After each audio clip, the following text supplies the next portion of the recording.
ça, ils savent compter leur audimat. Ils savent pas compter les gens qu'il y a dans la rue.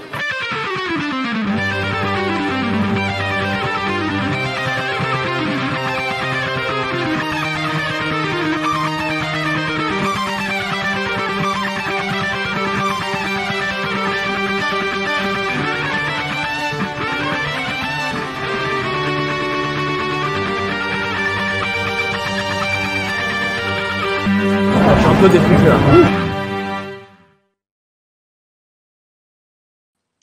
Salut à toutes et à tous.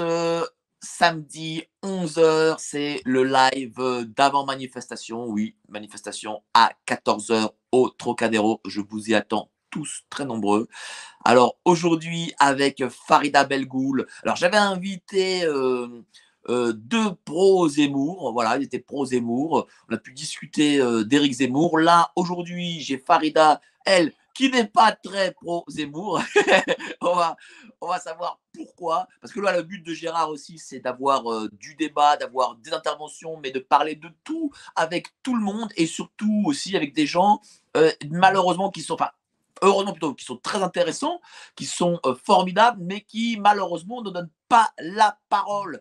Et Farida, je ne sais pas pourquoi beaucoup de médias ne veulent pas lui donner la parole, alors que moi, je vais vous dire, je dis ça vraiment très sincèrement, de la façon dont je le pense, c'est que si par exemple dans les années 80, on avait été sur la ligne de Farida, je pense que on n'en serait pas là. On s'en porterait beaucoup mieux, voilà. On s'en porterait énormément mieux. Plutôt que d'avoir cette ligne, la ligne Harlem Désir qui, pour moi, est une ligne destructrice. Alors, salut cher Farida, comment vas-tu?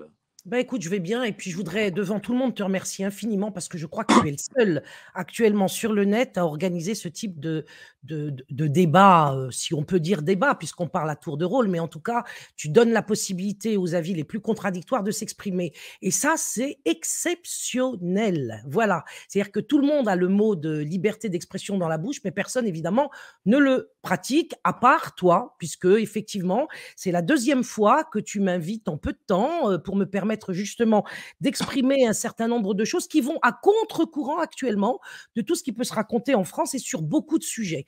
Donc pour ça, je t'en remercie infiniment et que Dieu te bénisse. C'est moi qui te remercie de venir ici sur ce live. Alors voilà, on va parler d'Éric Zemmour.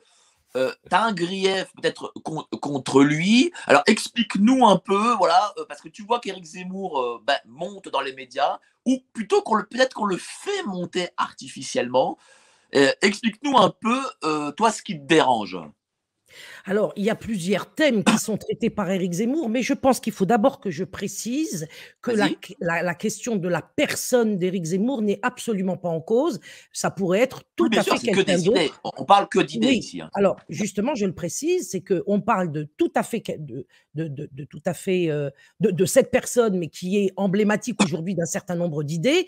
Il n'est pas le premier sur l'immigration, sur l'identité de la France, sur le grand remplacement. L'idée, d'ailleurs, ne vient pas de lui, puisqu'elle vient de Monsieur Camus, etc. Donc, il est un peu aujourd'hui, comme dirait un réalisateur français bien célèbre, une synthèse.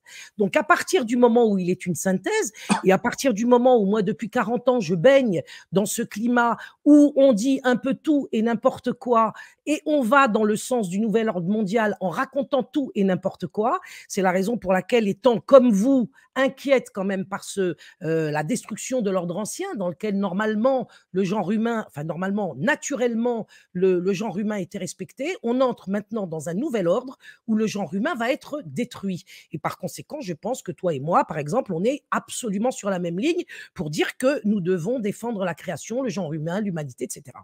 Donc, qu'est-ce que je reproche à Éric Zemmour comme qu'est-ce que je reprochais ou ce que je peux reprocher à tous ceux qui racontent exactement la même chose? Je pense qu'il faut que nous reprenions les thèmes abordés par Zemmour et par les autres qui sont sur la même ligne que lui, les uns après les autres pour y voir clair. Le préalable à mon propos et à mon argumentation, c'est un préalable que je fais toujours, y compris dans mes lives, c'est que je dis que nous ne devons pas confondre, comme le fait Zemmour, comme le font tous les politiques depuis toujours, nous ne devons pas confondre la France et la République.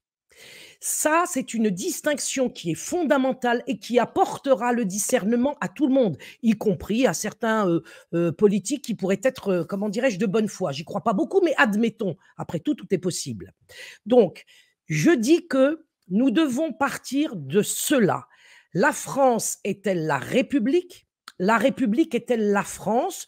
Ou bien la France n'est-elle pas la République et la République n'est pas la France? Est-ce qu'on peut, à la fin d'un discours, dire à la fois vive la France et vive la République? Ou bien ne peut-on pas le dire et ne pourront-on dire que à bas la France et vive la République, ou bien vive la République, vive la France, à bas la République. Ça, pour moi, c'est un préalable à toute explication parce qu'aujourd'hui, la confusion dans le pays dans lequel nous vivons tous actuellement est totale et c'est une confusion qui date évidemment d'il y a très longtemps puisque cela remonte à la révolution anti-française, comme je l'appelle personnellement. Pourquoi anti-française? Eh bien, justement, nous allons en parler et c'est cette caractéristique anti-française de la République qui va nous amener à Zemmour. Mais Parce justement, que Zemmour, Zemmour est très, très républicain. Je pense d'ailleurs que absolument. Zemmour est peut-être le plus républicain des candidats déclarés. Je ne sais pas s'il est le plus, parce qu'à mon avis, la maladie actuellement qui sévit en France, pire que toutes les épidémies dont on veut bien nous parler, c'est justement ce problème de républicanisme anti-français. Et Zemmour, il est républicain depuis bien avant la campagne électorale, parce qu'on pourrait me rétorquer, mais écoutez, Madame Belgoul, il est obligé de se mettre dans le cadre des présidentielles et donc de faire quelques concessions à la République pour pouvoir être candidat. Eh bien, je réponds à ceux qui le pensent, ce n'est pas vrai, puisque, comme tu viens de le dire, il est républicain, il est même bonapartiste depuis bien avant cette campagne électorale. Ça fait des décennies qu'il affirme son bonapartisme en même temps que parallèlement, il défendrait la France catholique. Donc, nous avons affaire là à une maladie qui produit un double langage. Est-ce que le bonapartisme, pour toi, est une forme de république? Le bonapartisme, ce que ne dit pas M. Zemmour, qui prétend que nous avons là affaire à une personnalité française, franco-française et pour la France, c'est une personnalité historique qui était le bras armé de la République. C'est-à-dire que Bonaparte, Napoléon Ier, a été, et c'est vérifiable, si les gens font un minimum d'efforts, ils iront le retrouver sur Internet, Bonaparte était un républicain féroce et il a été mandaté par la République pour renforcer le pouvoir de la République.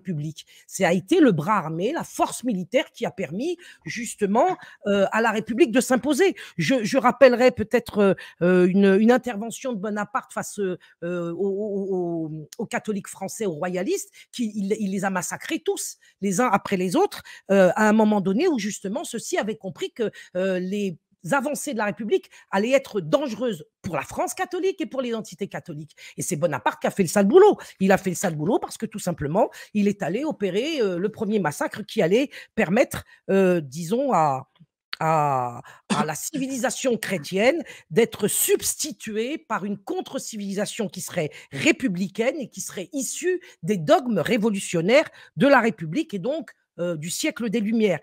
Napoléon, c'est la branche militaire des idéaux de la révolution anti-française. Et ça, M. Zemmour et d'autres, hein, bien sûr, quand on est bonapartiste, on est anti-français. Alors c'est là où il apparaît, j'appelle ça une maladie parce que je pense que quelqu'un comme Zemmour, et il n'est probablement pas le seul, est atteint de ce que nous appelons le syndrome, comment ça s'appelle là, de la victime là, le syndrome de Stockholm. Voilà, merci. Voilà, le syndrome de Stockholm, c'est ça, parce que Bonaparte, c'était quand même aussi celui qui a humilié les Juifs pour les assimiler. C'est-à-dire que la condition d'assimilation des Juifs à la prétendue, à la France prétendue, c'était justement le renoncement qu'il exigeait d'eux de tout ce qui constituait leur identité et leur culte. Alors évidemment, il y a eu des négociations, il y a eu des concessions, le Grand Sanhédrin s'est réuni, mais enfin, on a quand même considéré que ce qui était réuni à la demande de Napoléon à l'époque, et on est arrivé à une solution absolument bâtarde où le Grand Sanhédrin a fait des concessions absolument importantes sur la question du judaïsme et c'est à ce titre-là que les Juifs sont devenus entre guillemets français. Et quand on va dans les colonies, par exemple l'Algérie, un siècle, enfin quelques décennies plus tard, plus tôt, on a affaire au décret Crémieux qui va naturaliser les juifs, mais pas les indigènes musulmans, de façon évidemment à créer la césure. Et on ne peut pas ensuite reprocher aux musulmans sur place ou quelques décennies plus tard, comme le fait Zemmour, de refuser de s'assimiler. Parce que l'assimilation n'a jamais été le projet de la République sans condition. Il y a des conditions, comme dirait notre ami Zemmour.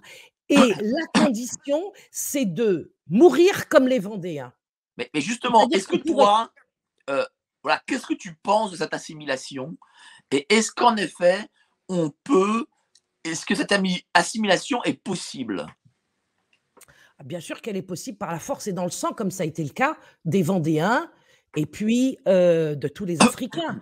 Et puis des Juifs aussi qu'on pouvait trouver en Afrique du Nord. Je m'explique parce que ce sont des propos qui n'ont jamais été dits et qui doivent être tout de même un petit peu expliqués. Cette assimilation, elle a lieu. Elle a lieu depuis qu'ils ont fait tomber la tête de Louis XVI. C'est-à-dire que ce que je dis, moi, c'est que les Français, les vrais Français, la France catholique, la France chrétienne dont on nous rabat les oreilles à droite et soi-disant à l'extrême droite, alors que de mon point de vue, il n'y a pas de droite et d'extrême droite actuellement en France, parce qu'avec la République et le ralliement de tout le monde à la République, tout le monde est de gauche en prétendant aujourd'hui appartenir à des chapelles qui n'existent plus sur le plan doctrinal et dogmatique. Bien. Si nous avons affaire à l'histoire de la Vendée, par exemple, et puis pas seulement la Vendée, il y avait Lyon, il y avait le sud de la France, le Midi, qui ont tous été des résistants à la Révolution anti-française, qui ont tous été des résistants à l'instauration de la République et qui ont tous été face au choix de mourir ou de s'assimiler. Parce que la République, c'est ce qu'elle propose, ce qui n'était pas le cas de la France. Le cas de la France chrétienne se comportait absolument différemment avec les peuples auxquels elle s'adressait. Elle était en effet chrétienne et sur le plan, par exemple, social, le règne social de Jésus-Christ dans les corporations était en œuvre et on n'avait pas affaire à ce que la Révolution française et la République a mis en place ensuite, c'est-à-dire à l'esclavage des Blancs par les Blancs dans le cadre de la révolution industrielle. Parce qu'on ne doit pas oublier que la France chrétienne est la première colonisation, la première colonie de la République anti-française. C'est la première colonie.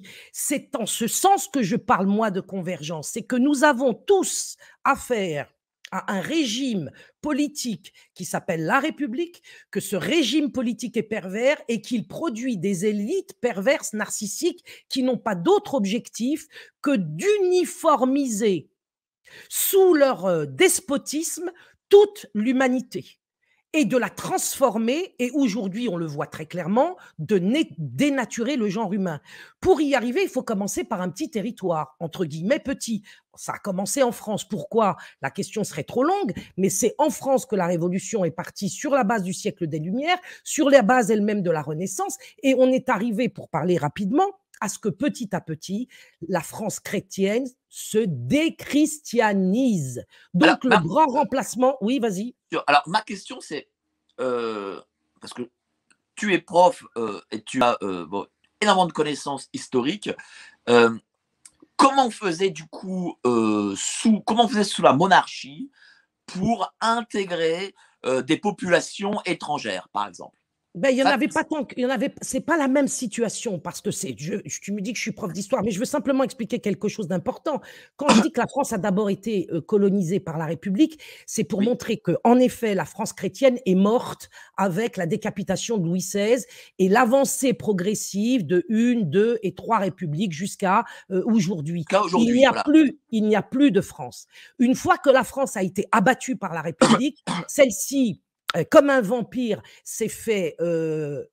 a remplacé la France. Le grand remplacement, c'est celui-là. On a remplacé les catholiques par des athées. Ces athées ont été construits par la République, ont été instruits par la République, ont été valorisés, mis en place et se sont répandus par les moyens considérables que la République s'est donnés au fur et à mesure de son avancée. Quand on en arrive là, et puis il ne faut pas oublier que pendant, ça c'est important, pendant la Révolution française, il y avait une résistance des monarchies européennes qui ont voulu justement venir au secours de la France chrétienne. Donc c'est pour te dire que la République est un régime qui n'était initialement voulu par personne. Personne Oui, n'en voulait. sûr, c'est sûr. Personne n'en voulait, ni en France, ni en Europe, et on verra plus tard, ni Bah, en Afrique. on sait qu'il y avait, à l'époque de la Révolution, allez, 15, 20 républicains à tout casser dans tout le pays. Et Voilà, on donc sait aussi que les Marat, les Robespierre et compagnie, eh ben, faisaient le forcing pour être, bien vus à la cour du roi. Voilà, voilà. c'était leur Donc hypocrisie. Voilà, donc de toute façon, on est dans une situation où la République se «déclenche» entre guillemets en France. Elle connaît une première résistance qui est intérieure, elle connaît aussi une résistance à ses frontières avec les monarchies européennes, puis tout ça s'effondre finalement en faveur de la République. Cette République va aller en Afrique et en Afrique, elle va faire le même travail qu'elle a fait en France, c'est-à-dire détruire les fondements traditionnels des identités, transformer les frontières, mettre en place des territoires qui n'existaient pas auparavant, et c'est en ce sens qu'on peut dire que oui, Zemmour a raison. L'Algérie a été inventée par la France pour la bonne raison qu'avant, comme en France, il y avait le royaume d'Alger. Et c'est très intéressant de voir qu'en Afrique, on a eu exactement le même processus. Nous avions des territoires qui étaient, comment dirais-je, occupés par des royaumes, par des rois, on va dire par des traditions, entre guillemets, pour reprendre l'expression catholique, de droit divin. Et tout cela a été remplacé par les massacres dans le sang et les manipulations politiques diverses et variées et par la corruption, par des républiques qu'on peut dire sorties des loges maçonniques. Mais ce que tu dis, c'est très intéressant, parce que moi, je remarque une différence entre, les colonisations, royales et les colonisations républicaines. Est-ce que toi aussi, déjà, ce que, par exemple, les Antilles, qui étaient des territoires de la monarchie, sont restés françaises. C'est un truc que je remarque. Et les territoires qui ont été conquis par la République, elles, eh ben, se sont décolonisés. C'est quand même assez bizarre, quoi. Eh Je sais pas ce bien que tu non, en il n'y a penses. pas eu de décolonisation et c'est à ça que j'en venais. En ce Ah, qui bah vas-y. concerne, voilà, en ce qui concerne les Enfin, décolonisés colonisations, administrativement, si je puis dire. oui, mais tu verras que même administrativement, c'est pas le cas et c'est ce soir la révélation que je vais faire. D'accord, Justement, oui. et qui est une révélation qui est vérifiable par tout le monde et dont personne ne parle. Lorsque tu me dis que les colonisations de l'ancienne France avec les rois se sont bien passées et on n'a pas eu affaire aux problèmes posés par les colonisations républicaines, je te dis que tu te trompes aussi parce que la République, elle n'est pas tombée du ciel du jour au lendemain. La République est le produit d'une dégénérescence. Cette dégénérescence, on va dire qu'elle est en quelque sorte naturelle. Tout ce qui est créé, tout ce qui est dans ce bas monde est fatalement conduit à un moment donné à sa fin, et pour finir, il faut dégénérer, pourrir, etc. Donc, dans les colonisations royales, comme tu les appelles, on a quand même eu affaire à de gros, gros problèmes, qui étaient d'ailleurs posés par la noblesse catholique des régions comme les Antilles, puisqu'ils ont été contraints, les deux rois, Louis XIII et Louis XIV, d'éditer, le moins qu'on puisse dire, des codes noirs où l'être humain noir était considéré comme un bien meuble. Et ça a été fait à la demande des colons de l'époque de ces deux rois. Ça veut dire qu'il y a toujours eu des problèmes. Et que la problématique vers laquelle nous nous dirigeons, et ces problèmes, ils existent dans le monde entier, c'est-à-dire le déclin naturel de ce bas monde, c'est un phénomène qui est, je dirais, inéluctable. Le problème, c'est que nous ne souhaiterons pas, nous et les générations à venir, comme les générations passées, se retrouver à être les victimes de ce déclin. C'est la raison pour laquelle il faut résister. Et la question, donc, qu'on traitera peut-être à la fin de cette émission, c'est comment résister. Donc, je reviens aux colonisations de la République qui vont être beaucoup plus féroces dans ce sens qu'elles vont s'étendre dans le monde entier. Pourquoi?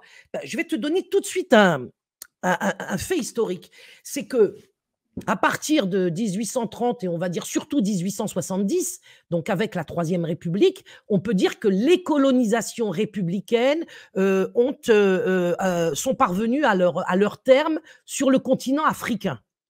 Alors, pendant cette période de colonisation, je sais qu'entre vous et nous, il y a des divergences importantes sur ce qui s'est passé pendant la colonisation. Moi, je dis très simplement en une phrase, il s'est passé ce qu'il s'est passé en Vendée, en Afrique. La même chose, c'est-à-dire qu'on a voulu par les forces républicaines mises en place par la colonisation en Afrique, détruire les identités traditionnelles. Qu'est-ce que ça veut dire détruire les identités traditionnelles? Ça veut dire passer d'un homme croyant en Dieu à un homme athée. Et c'est ce qui s'est passé en France. Aujourd'hui, le résultat de la Révolution française, des républiques successives, ça a été de faire avancer la déchristianisation et l'apostasie et l'athéisme. Est-ce que toi, ce que tu veux dire, en fait, c'est que Éric Zemmour étant un républicain, il a un grief contre la religion en général. Bon, il sait que le catholicisme, en gros, en France, bon, bah, c'est plus grand-chose. Que le judaïsme, bon, bah, les juifs ne sont. Il y a de moins en moins de juifs.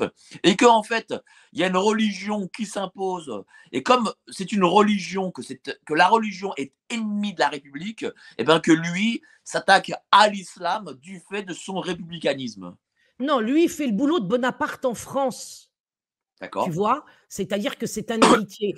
Si Bonaparte est un héritier de la révolution anti-française, Monsieur Zemmour est un héritier de Bonaparte qui poursuit le travail. C'est-à-dire que Zemmour, pour moi, il fait un travail qui concerne des attaques en règle contre toutes les religions. Le judaïsme, on va dire qu'on ne peut pas en parler, donc c'est très difficile. Je me limiterai donc, pour ne pas avoir des ennuis, si tu veux, au christianisme qui a été vaincu aujourd'hui en France. Si tu veux, quand on peut, dans l'espace public, blasphémer contre Jésus-Christ jusqu'à lui accoler des identités sexuelles absolument incroyables, enfin si pas incroyables, qui sont LGBT même, puisqu'on a vu sur toutes les antennes médiatiques des propos se tenir au nom de la liberté d'expression qui étaient des blasphèmes antichrétiens qui normalement auraient dû être refusés par les catholiques français. Or, c'est passé.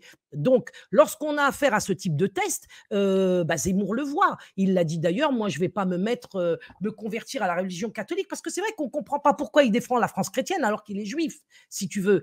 Ça peut être très intéressant de lui poser la question qui lui a déjà été posée, mais à ce moment-là, pourquoi ne vous convertissez pas? Et là, il a eu la réponse de Guignol, à savoir qu'il ne prendrait pas à son compte, il ne se convertirait pas à une religion minoritaire, étant lui-même issu d'une religion minoritaire. Quand je te dis que Zemmour, il est l'héritier de Bonaparte, je te dis qu'il est l'héritier de la Révolution française. Donc, je te dis qu'il est l'héritier d'une procédure mondiale qui doit conduire les foules, toutes les foules du monde entier à l'apostasie et à rompre leur lien avec Dieu. Voilà de quoi il est question. Et ceci dans toutes les religions et dans toutes les traditions authentiques. Mais est-ce qu'ils ne sont pas un peu tous comme ça, en réalité, ces candidats que l'on voit? Parce qu'ils sont.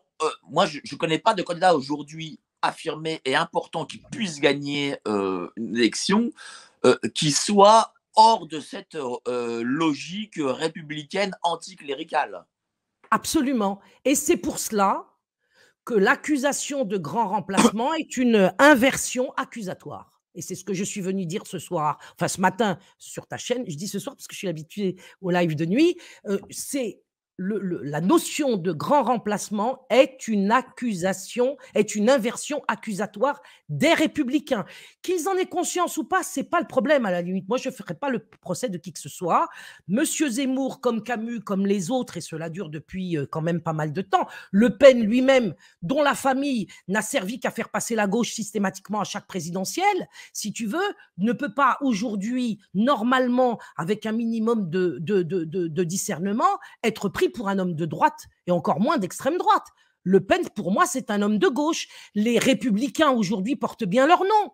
Comment on peut être, soi-disant, parce qu'ils sont rejoints dans leur rang par de nombreux catholiques, entre guillemets catholiques, parce qu'ils sont beaucoup plus libéraux que catholiques, comment peut-on être catholique et républicain à la fois? De la même façon, comment peut-on être comme les imams des mosquées, qui sont des succursales du ministère de l'Intérieur, être imam, musulman et républicain à la fois? Si tu veux, ce sont des, comment dirais-je, des oxymores et même une espèce de double bind, c'est-à-dire que tu as l'affirmation et son contraire qui rend fou, tu vois. Donc le double discours de Monsieur Zemmour n'a pas été inventé par Zemmour. Il est produit par la République et la République trouve, au gré du temps qui passe, est-ce que tu penses des que justement porte-paroles compétents pour faire le boulot? Est-ce que lui,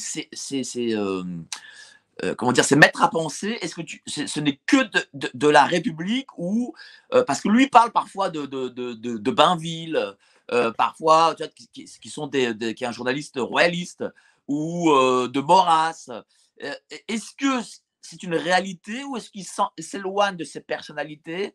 Est-il parce que moi, je suis comme toi, je suis un peu circonspect à ce niveau. Ah, moi, je ne suis pas circonspecte, hein. Moi, je suis affirmative. Zemmour est un républicain bien avant la, comment dirais-je, campagne électorale sur la question des présidentielles. Et dès lors que c'est un républicain, c'est un anticatholique. Il ne peut pas nous faire croire, lorsqu'on a un minimum d'instruction, bien sûr, il peut faire croire à ceux qui se sont ralliés à la République parce qu'ils ont commis ce péché, hein, comme dirait un des prêtres du 19e siècle, je ne sais plus son nom, Salvani, prêtre catholique espagnol, qui disait le libéralisme est un péché, la République est un péché, puisque c'est exactement la même chose. Donc évidemment, les pécheurs, ils n'ont qu'une seule solution. Soit ils se repentent, ils sortent du libéralisme et de la République et de tout ce qui va avec comme imposture idéologique, démocratie, citoyenneté, peuple souverain, tout ça, c'est du baratin. Ou alors, il s'enfonce dans le clou comme un drogué qui veut qu'autour de lui, tout le monde se drogue. Ou un alcoolique qui veut qu'autour de lui, tout le monde boive en même temps que lui parce que c'est pour constituer une famille. Donc, moi, je ne suis absolument pas circonspecte sur Monsieur Zemmour ni sur Monsieur un tel ou un tel. Je dis tout simplement que le grand remplacement dont ils nous rabattent les oreilles est une accusation, est une inversion accusatoire. J'ai pas pu qu'est-ce que tu penses de ce grand remplacement? Est-ce que j'en viens là. Est-ce que c'est une réalité? Oui, c'est une réalité. C'est la République qui remplace les monarchies. C'est-à-dire que la République a remplacé le Royaume de France. Les monarchies européennes ont elles-mêmes été remplacées par des républiques à l'issue de combats acharnés, qui d'ailleurs ont démarré à partir de ces combats qui se sont menés par la France chrétienne contre la République. Et ensuite, l'Afrique elle-même a mené des combats contre la République. Il faut savoir, j'ai pris, si tu veux bien me donner le temps de le dire, j'ai pris hier une liste de noms de pays africains aujourd'hui. Et il va falloir qu'on m'explique, moi, comment on est passé, par exemple, du royaume d'Alger, avant la colonisation, à la République démocratique et populaire après l'indépendance. Parce que pour moi, si tu veux, si je ne le développe pas tout de suite, je dis qu'il y a un mystère. En fait, parce que la République ne peut pas sortir du royaume d'Alger. Il a fallu la colonisation pour la faire naître, cette République démocratique et populaire. Et au titre de statut de République démocratique et populaire, alors à ce moment-là, l'identité de la France, c'est la même que l'identité de l'Algérie. Il n'y a pas de problème identitaire pour moi. Parce que ce n'est pas parce qu'on mange du couscous là et de la choucroute là-bas qu'on est différent. Ce qui fonde une véritable différence de civilisation, c'est notamment le régime politique qu'on adopte. Or, en France comme en Algérie, le régime est exactement le même. Et je ne m'en tiens pas qu'à l'Algérie. Je me suis permise, j'ai fait la liste, si tu veux bien l'écouter. Tu as la République sénégalaise en 1960, la Gambie devient une république en 1970, la Guinée-Bissau devient une république en 1973, c'est un peu dans le désordre sur le plan chronologique, le Mali devient une république en 60, le Soudan en 56 est une république, le Tchad est une république en 58, en 69, le 1er septembre, alors que le roi Idriss, ça veut dire qu'on a affaire à une monarchie, exactement comme on avait affaire à la monarchie française avec Louis XVI. En 1969, le 1er septembre, alors que le roi Idriss Ier est à l'étranger, un groupe d'officiers va réaliser un coup d'État, va abolir la monarchie et proclamer la République arabe d'Égypte, non, libyenne, pardon. On est en. Mais regarde, Farida, aujourd'hui. Attends, je termine parce que c'est très important. Vas-y, termine. Donc, la Libye est devenue une république avec un coup d'État, l'abolition d'une monarchie. La République arabe d'Égypte aussi, elle est proclamée en 1953 par les mêmes méthodes d'ailleurs que ce qui s'est passé en Libye, c'est-à-dire un groupe d'officiers prétendus libres qui vont abattre une monarchie pour mettre en place la République. Tu as la République arabe syrienne aussi aujourd'hui. Tu as la République libanaise, la République arabe du Yémen, je passe les détails sur comment tout s'est passé, République d'Angola, République de Mauritanie, République d'Éthiopie, du Centrafrique, du Congo, de Zambie, de Tanzanie, d'Irak, de la Turquie également, pour aller ailleurs que dans les pays africains. Donc en fait, on se rend compte que la colonisation de ces territoires, puisqu'ils ont tous été colonisés par une force européenne ou une autre, avec, à mon avis, une prédominance doctrinale de la France, puisque c'est partout la République française qui s'est installée en se dénommant yéménite, mauritanienne, algérienne, Oui, syrienne, mais regarde, irakienne. Farida, Donc, aujourd'hui. je conclus, Ah, vas-y. où il est le grand remplacement? Mais, Le grand remplacement, c'est la République qui l'opère en substituant à des monarchies ou à des civilisations traditionnelles un modèle uniforme sur toute la planète.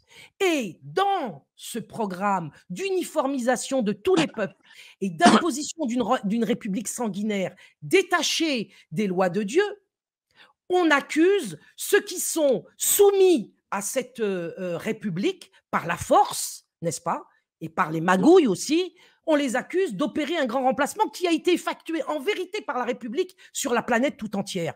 Donc, c'est ce que j'appelle de l'enfumage. Mais le grand Est-ce que public. tu comprends l'intérêt de ce que je dis là? Bien sûr, Est-ce bien sûr, que ça mais te paraît, est-ce que ça bien te sûr, paraît mais le grand important? public, lui, quand il entend parler de remplacement, grand remplacement, lui, il ne se dit pas c'est une institution qui remplace une institution. Non, j'ai pas dit Lui, ça, tu m'as pas laissé finir, mais je suis tout à fait d'accord que, évidemment, au niveau des ignorants, parce qu'on en est là, si tu veux, là, on a affaire à une discussion qui s'effectue entre gens qui savent ou avec des gens qui veulent savoir. Lorsque l'on est dans le déni, lorsqu'on est dans, je veux dire, lorsqu'on s'inscrit dans une politique de bétail, évidemment qu'on comprendra pas. Ce que je veux te dire, c'est que c'est par la tête que le poisson pourrit et qu'à partir du moment où la tête, elle est républicaine, tout le corps va devenir républicain. Et puisque le régime est identique, cela explique les mouvements de foule et de population et de migration, puisqu'ils partent du même vers le même. C'est ce que les Français ne comprennent pas. Il n'y a pas de différence entre la République XY d'Afrique ou du Moyen-Orient avec les républiques européennes, puisque c'est la même tête. À partir de ce moment-là, si tu veux, les vases sont communicants. Si tu veux que les vases ne communiquent pas, et donc arrêter les mouvements migratoires, qui, comme le dit soi-disant notre ami Zemmour, qui ne le souhaite pas, sont en train de dénaturer l'identité française. Premièrement, je répète, l'identité française est dénaturée depuis la décapitation de Louis XVI, depuis le ralliement à la République des papes, en particulier de Léon XIII. Mais si tu veux que les populations d'Afrique et du Moyen-Orient ne viennent pas en Europe et ne viennent pas en France, il faut leur dire la vérité. alors, quelle est cette vérité? Alors, la vérité, il faut leur dire la vérité. La vérité, c'est que les peuples européens aujourd'hui sont athées et que cet athéisme est contagieux et qu'ils deviendront athées comme les chrétiens et les catholiques sont devenus athées. Il faut leur dire la vérité. Il faut leur dire que dans leurs écoles, au lieu de leur dire « Ah, l'enseignement de la théorie du genre, ça n'existe pas », il faut leur dire « L'enseignement de la théorie du genre existe et nous, les libéraux, nous sommes d'accord pour transformer nos garçons en filles. Et il faut que les musulmans l'entendent. Et je te jure qu'ils vont partir en courant dans le sens inverse de l'Europe et en particulier de la France. Si on ne dit pas, et c'est pour ça que j'insiste, si on ne dit pas la vérité aux gens, ils ne partiront pas. Les arguments actuels des identitaires sont totalement ridicules. Ils renforcent les volontés migratoires des peuples africains parce qu'ils leur disent « Oui, vous venez en France pour les allocations. Oui, vous venez en France pour la CAF. Oui. » Donc, ils confirment que la France existe et que la France est généreuse et que la France va leur donner à manger. Il ne faut pas leur dire cela. Ce sont des attaques contre l'immigration qui sont totalement contre-productives. On les croirait même décidées en loge, ces attaques-là. Parce que ce sont des attaques qui font venir les migrants en Europe et en France. Il ne faut pas leur dire qu'on va leur donner à manger, qu'on va les soigner gratuitement et que les Français, ils en ont marre de ça. Non, non, non, non, non, non. Il faut leur dire que les hommes vont devenir des femmes. Il faut leur dire que les femmes vont devenir des hommes et que tout ça est enseigné à l'école. Il faut leur dire la vérité. Écoute-moi, si tu veux en finir avec l'immigration, à un moment donné, il faut écouter ceux qui sont issus de l'immigration et qui savent comment nous pourrions en finir avec ce que je considère être un fléau, puisque moi, en tant que femme, je n'ai pas l'intention ni d'apostasier ma religion, ce qui va m'arriver, pas à moi, mais aux générations que j'ai portées, j'ai 3 enfants, il n'est pas question que mes enfants cessent d'être croyants en Dieu. Je ne parle même pas des musulmans, là, je parle de croyants en Dieu. s'avère que nous sommes gouvernés par l'islam dans notre fort intérieur, c'est notre problème.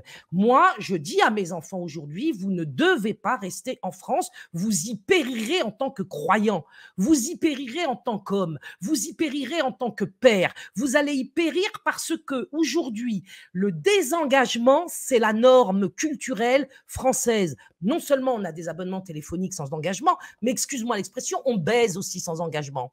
Tu vois? Et nous, les musulmans, comme d'ailleurs les chrétiens ou éventuellement ceux qu'il reste des juifs, on ne baise pas sans engagement, on se marie pour baiser, pour faire des enfants.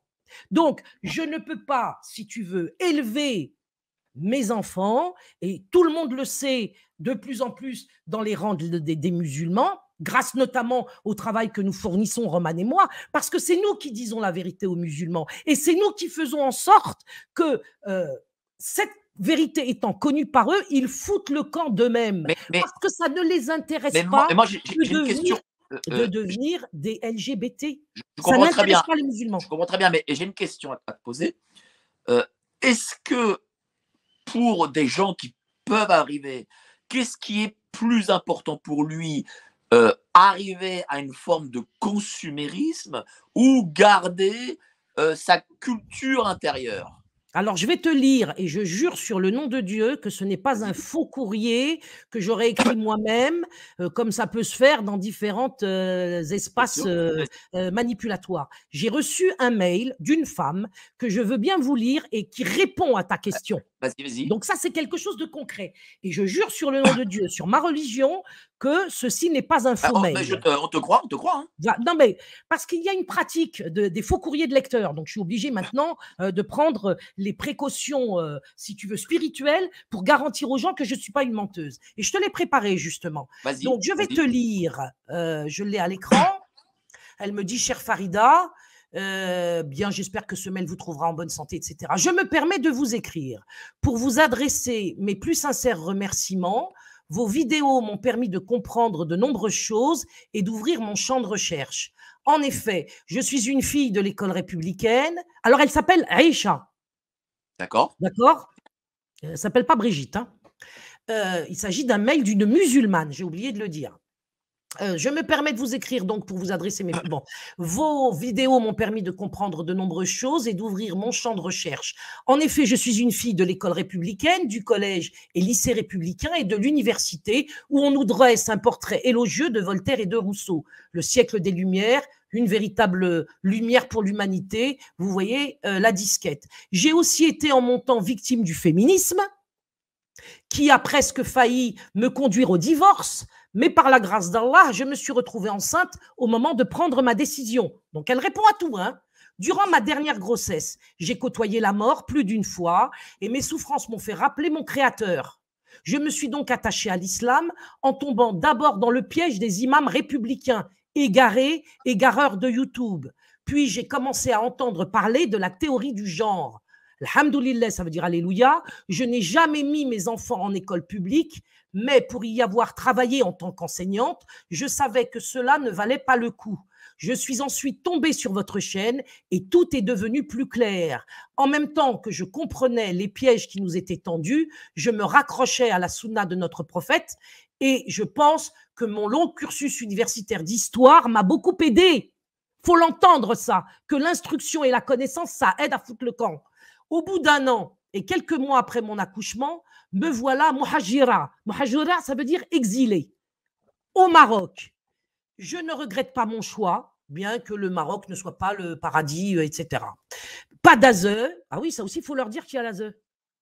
Qu'il n'y a plus l'école à la maison et que quand on fait l'école à la maison, on se retrouve avec un enlèvement d'enfants institutionnel. Il faut le dire aux musulmans, ils vont se barrer immédiatement. Il n'y a pas besoin de se fâcher. Hein. Pas besoin de dire vous piquez la CAF, tout ça. Il faut leur expliquer que la CAF, c'est lié à l'ASE et qu'ils ont l'argent de la CAF en échange de la possibilité de l'ASE de leur piquer les gosses. Et là, vous allez voir, ils vont foutre le camp très vite. Peut-être pas tous, mais énormément comme cette femme. Je continue.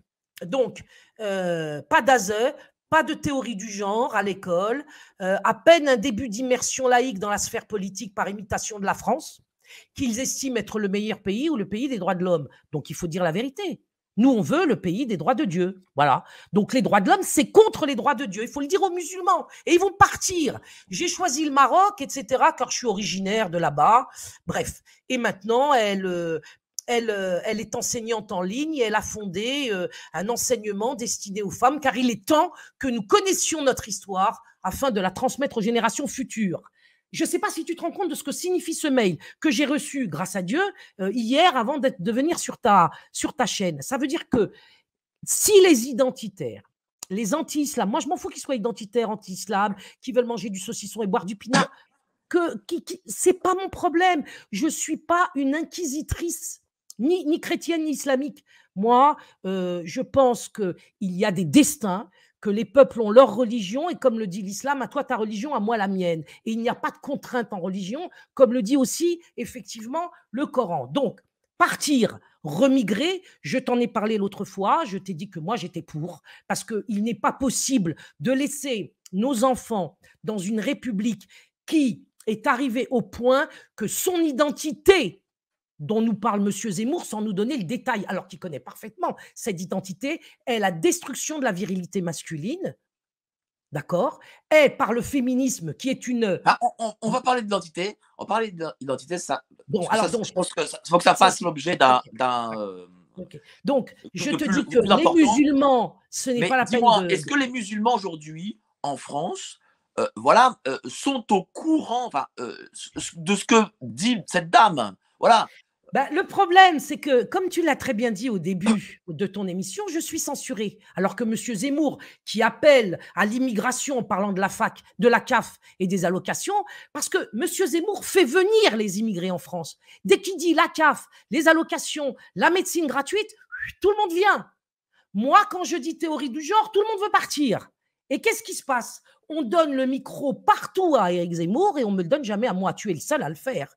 Donc, si tu veux mon discours à moi, il est très simple. C'est que moi, je suis musulmane, c'est-à-dire que je suis croyante en Dieu. Je crois en la loi naturelle, c'est-à-dire en la création avec un mode d'emploi qui nous a été donné pour notre bien par le Créateur. On ne peut pas croire qu'un homme peut être une femme et on ne peut pas croire qu'une femme peut devenir un homme. Il s'agit d'apparences qui sont fondées sur des mutilations sexuelles, sur des traitements hormonaux extrêmement dangereux auxquels on soumet des enfants à partir de l'âge de la prépuberté. C'est un drame que nous devons faire connaître aux musulmans, ainsi que la théorie du genre, ainsi que les conséquences de l'éducation sexuelle à l'école obligatoire. Ils vont se barrer d'eux-mêmes la plupart du temps. C'est le travail que je fais, de les informer et de leur dire la vérité.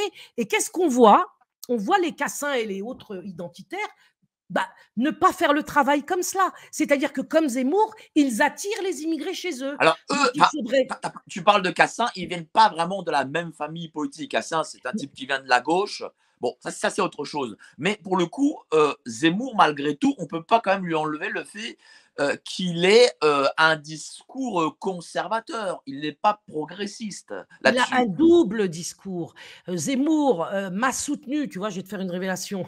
Vas-y. À l'époque des JRE, des journées de retrait de l'école, lorsque je les ai lancées pour interdire justement l'enseignement de la théorie du genre à l'école, il m'avait soutenu, mais dès qu'on a eu les premières emmerdes, il a baissé Kazakh et puis il est rentré dans le moule. C'est-à-dire que très vite, lorsque les quartiers populaires constitués de ce mouvement qui mêlait tout le monde, et en particulier des musulmans, pour protéger les enfants de cet enseignement complètement pervers, eh bien, tout le monde a abandonné face au coup de butoir de la République et aux représailles de la République. Il aurait fallu que le soutien de M. Zemmour, s'il est véritablement conservateur, eh bien, soit efficace et réel et conséquent jusqu'au bout. C'est-à-dire qu'il aurait dû, au moment où les familles des quartiers populaires étaient, comment dirais-je, assaillis de représailles par la République anti-française, qu'il les défende. Or, il ne l'a pas fait.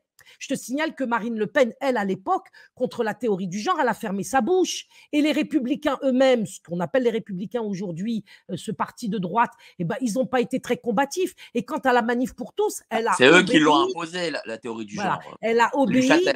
Voilà, elle a obéi aux injonctions de ne pas s'unir avec les quartiers populaires. Donc, ils sont restés dans l'entre-soi de la bourgeoisie libérale catholique qui avait échoué à empêcher la légalisation du mariage gay et ils n'ont pas rejoint les quartiers populaires par comment dirais-je, par mépris de classe et par mépris aussi de l'islam. Et le résultat, c'est la défaite pour tout le monde.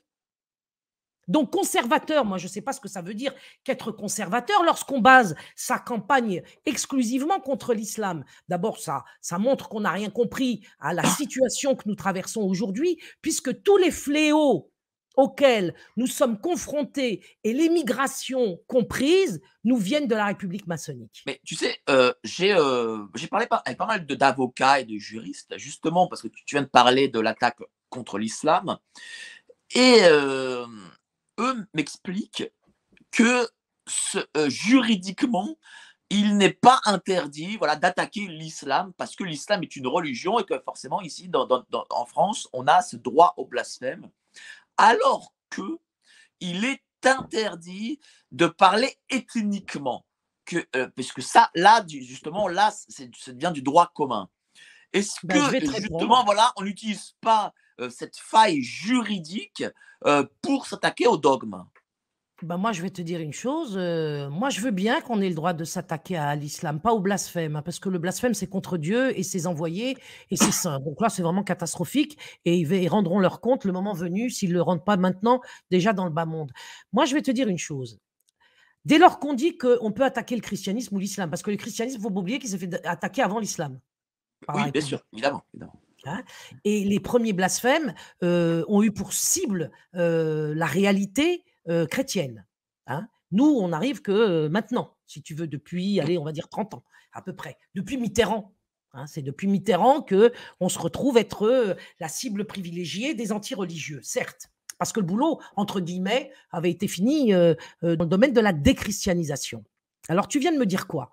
Tu viens de me dire, mais j'ai vu des avocats, ils me disent qu'on a le droit d'attaquer l'islam. Bah, ok, tu as le droit d'attaquer l'islam. Mais comment se fait-il que parallèlement, par exemple, j'ai le droit au blasphème en France? Mais comment ça se fait que je n'ai pas le droit à l'outrage au drapeau?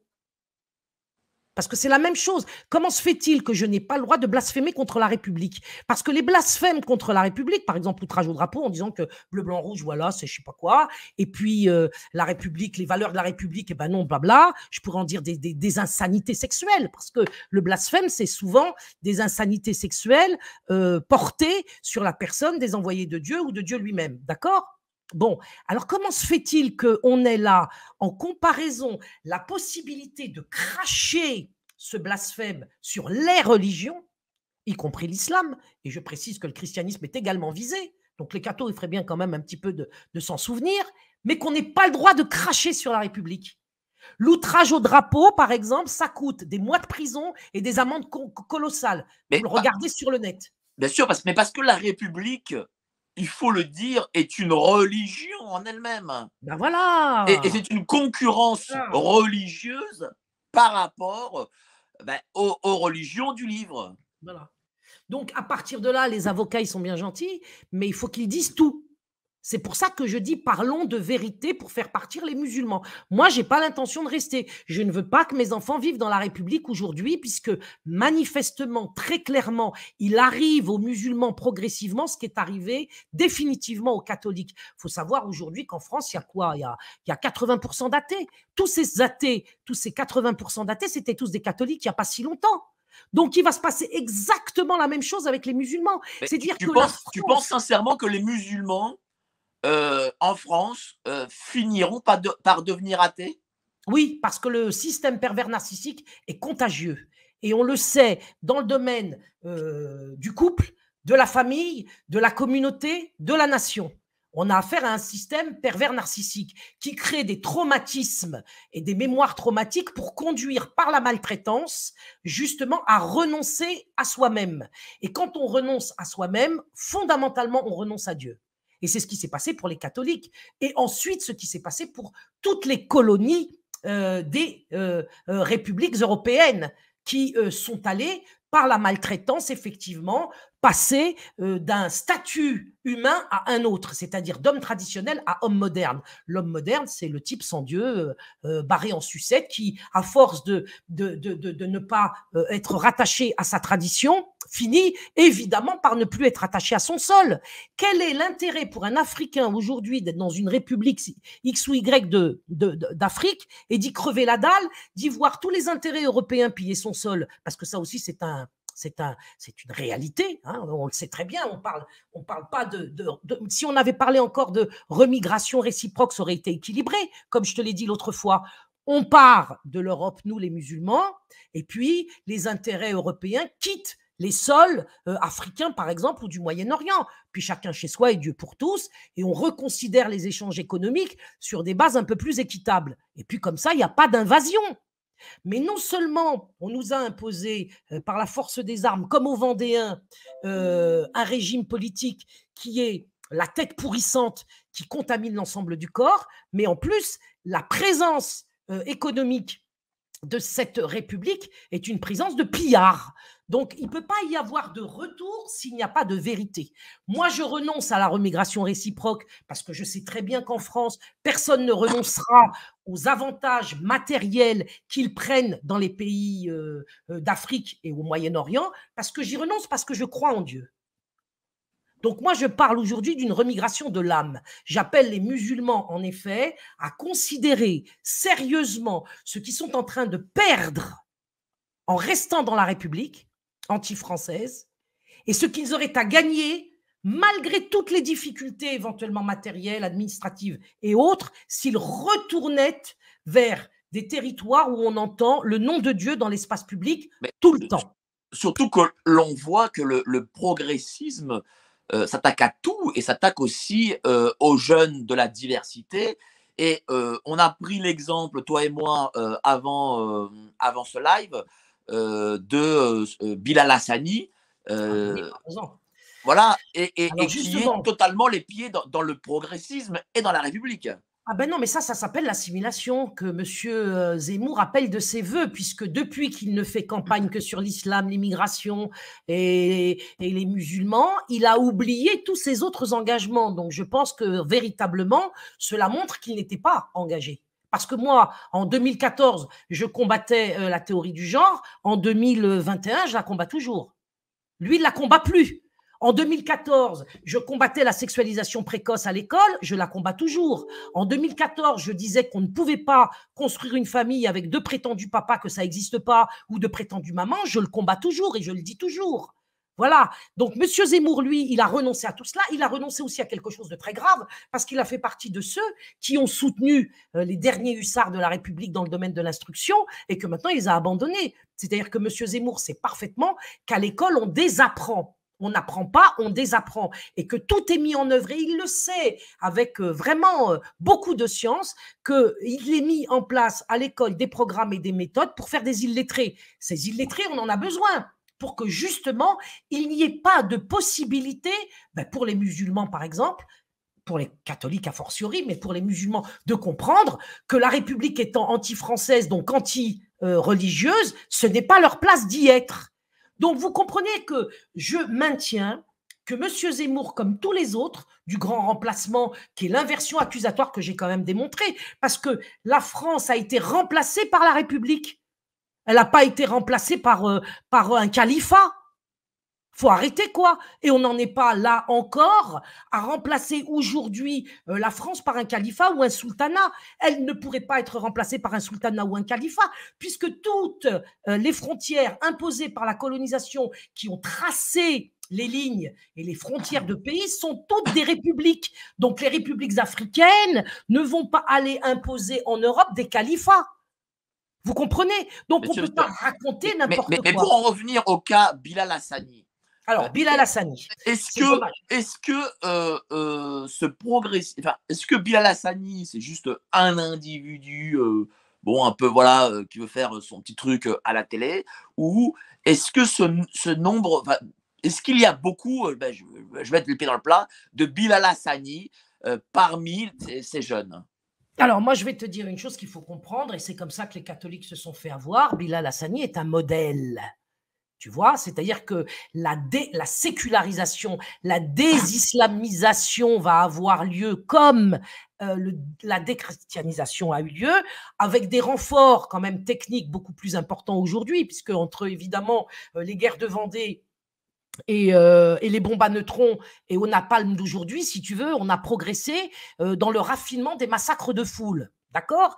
Et on en est même arrivé à considérer que nous voulons la destruction des identités traditionnelles par consentement des foules. Donc, on met en place des modèles. Des modèles, il y en a eu plein. Pour faire élire Obama, pendant 20 ans, les Américains ont regardé une série américaine où le héros de la série, c'était un noir président des États-Unis. Quand tu leur as balancé ça 20 ans dans la tronche, ils finissent par voter pour Obama le moment venu. Donc, c'est comme ça que ça se passe. Il y a des œuvres artistiques, des œuvres littéraires, si on peut appeler ça des œuvres, parce que ce sont des contre-cultures en vérité pour une contre-civilisation qui est celle des robots, comme dirait Bernanos. Bien, aujourd'hui, Têtu, qui est un journal homosexuel LGBT, parce qu'il faut bien faire la différence entre l'homosexualité et le LGBTisme. Moi, je distingue bien les deux. Le LGBTisme est un programme politique. L'homosexualité est une orientation sexuelle à l'égard de laquelle, personnellement, je refuse de me mêler. Tant que celle-ci s'exerce dans un espace privé, dans l'alcôve, et que ça se passe entre les partenaires, évidemment adultes, consentants, et sous le regard de Dieu, ils se démerdent. Là où ça devient un problème, l'homosexualité, qui est quand même une sexualité qui est stérile et qui ne fait pas d'enfants, et qui donc ne peut ramener que des migrants, parce que les migrants, ils viennent aussi pour compenser les avortements et justement la baisse démographique des Français par l'homosexualisation et aussi par la contraception. Je ne suis pas contre la contraception, mais il est un fait qu'aujourd'hui, les Français n'ont pas d'enfants et que quand ils en ont, ils les tuent dans le sein de leur mère. On en est arrivé à voter, il faut le dire aux musulmans, ils vont partir quand ils le sauront. On en est arrivé à voter des lois qui s'appellent l'IMG, l'interruption médicale, soi-disant de grossesse, qui va jusqu'à donner, soi-disant à la mère, en fait à l'hôpital, en fait à l'institution républicaine, la possibilité de tuer son enfant dans son ventre jusqu'à près de 9 mois. On me dit, c'est pas vrai, ben allez vérifier. IMG. Et cet IMG, c'est infanticide, cet avortement quasiment à terme, puisqu'il peut avoir lieu jusqu'à 9 mois et 3 jours avant l'avortement. On tue des enfants véritablement à terme dans le cadre de l'IMG. Si vous le dites aux musulmans, ils vont foutre le camp, mais on le cache. Et on le cache évidemment aussi aux Français. Pour en revenir à Bilal. Bilal, c'était un petit garçon de 16 ans, qui est passé dans une émission un jour, je ne sais plus quand, qui s'appelait The Voice, là où il passait l'autre avec son turban, là, comment il s'appelle Medel. À chaque fois, ça fait des embrouilles de passer dans cette émission. Comme quoi, l'assimilation n'est pas bonne pour les jeunes. Là, ça concerne tout le monde. Donc, le petit Bilal, il passe, il a l'air d'un petit adolescent, un peu efféminé, certes, mais pas tant que cela, un peu fragile, freluquet, dans Voice. Et puis, il devient, entre son passage à Voice, il y a je ne sais pas combien d'années, à aujourd'hui, la personnalité de l'année, et il fait la couverture de Têtu. Et comment est-il représenté? Je demande aux gens d'aller voir en même temps que je parle. Il est représenté avec des longs cheveux blonds, une auréole de sainte, donc le blasphème est quand même là, et il est avec un colleté plongeant sur une poitrine plate et des froufrous d'une robe qui s'étale au sol, dans la lumière, soi-disant, du Créateur. Donc là, nous avons affaire à un modèle blasphématoire, d'une part, puisqu'il s'agit de représenter par ce jeune homme efféminé par la République, déguisé en Vierge Marie. Il faut bien comprendre que nous avons intérêt, normalement, les catholiques et les musulmans, à regarder cette image en se disant que nous ne pouvons pas ensemble l'accepter. C'est-à-dire que Bilal Hassani, aujourd'hui, c'est un modèle qui vient blasphémer sur la personne de la Vierge Marie que nous, les musulmans, nous vénérons et dans laquelle nous croyons comme étant celle qui a effectivement enfanté Jésus de manière, comme on sait, pure. N'est-ce pas? Donc ça, nous le disons. Et nous voyons un enfant de l'immigration comment dirais-je, s'intégrer, s'assimiler, parce que là, il y a assimilation. Hein. On est dans la culture, dans un pan de la culture républicaine anti-française aujourd'hui qui constitue l'identité des Français. on est dans la culture LGBT blasphématoire. C'est-à-dire, la Vierge Marie est blasphémée, le petit garçon devient une espèce de fausse femme qu'on a fabriquée avec du maquillage et des déguisements, et il s'impose comme modèle à toute la jeunesse des banlieues. Alors, la crainte qu'on peut avoir, nous, parents musulmans, c'est que nos enfants deviennent effectivement des fausses Vierges Marie, dévoilées de surcroît. C'est très intéressant, parce que la Vierge, elle est voilée. Là, Bilal Hassani se conforme à la doxa d'aujourd'hui, c'est que le voile, c'est le mal. Donc, du coup, il représente une Vierge Marie dévoilée, quasiment le sein nu comme la Marianne de la République, et qui est issue des quartiers populaires et en particulier de la jeunesse musulmane. Donc là, où est-ce qu'elle est l'islamisation? Moi, je dis que quand, et les exemples fourmillent, je pourrais en donner, mais combien de ces modèles qui, dans le rap par exemple, dans le rap game, conduisent les jeunes à renoncer à leur identité première, qui est leur attachement familial, au principe de l'existence d'un créateur tout-puissant et qui est à l'origine de toute chose. Donc du coup, ces jeunes peuvent être influencés et ils le sont déjà. Et ils sont déjà influencés et le prennent comme exemple. Donc ce n'est pas juste... Je ne sais pas dans quelle mesure, parce que figure-toi que j'ai vu aussi une vidéo de lui qui nous expliquait qu'il recevait plein de mails de menaces, donc j'imagine que c'est cette jeunesse des banlieues qui n'accepte pas justement cette image.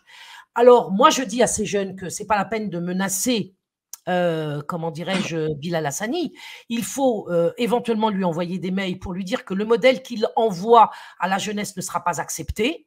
Envoyer effectivement des mails aux autres jeunes sur les réseaux sociaux pour dire qu'il faut tourner la tête, se détourner, mais finalement insulter ou menacer ce modèle construit de toutes pièces par la République anti-française, ça ne sert à rien d'autre qu'à les conduire à des représailles féroces qu'on a assisté d'ailleurs avec Mila. Moi, ce qui m'intéresse, c'est de savoir, est-ce qu'il y a une scission, oui. Est-ce qu'il y a une scission entre ces jeunes de la diversité? Voilà. Est-ce que tu as une scission, c'est-à-dire entre, par exemple, des jeunes voilà, qui se sentent, on va dire, progressistes, mondialistes, des choses comme ça, et d'autres qui peuvent se sentir conservateurs? Est-ce que ça existe? Ben, je vais te dire que plus ils vont à l'école de la République et plus ils sont républicains. Elle le dit, cette dame, dans le mail que je t'ai lu tout à l'heure de Aïcha. Oui. Elle dit, je me suis fait avoir par l'école. Oui, mais comme tu as dit qu'il a quand même reçu des insultes. Donc, ça veut dire que peut-être qu'il y a une forme de conservatisme qui existe encore. Ah oui, on peut le dire, si ces insultes sont effectivement la manifestation d'un esprit conservateur, c'est le cas.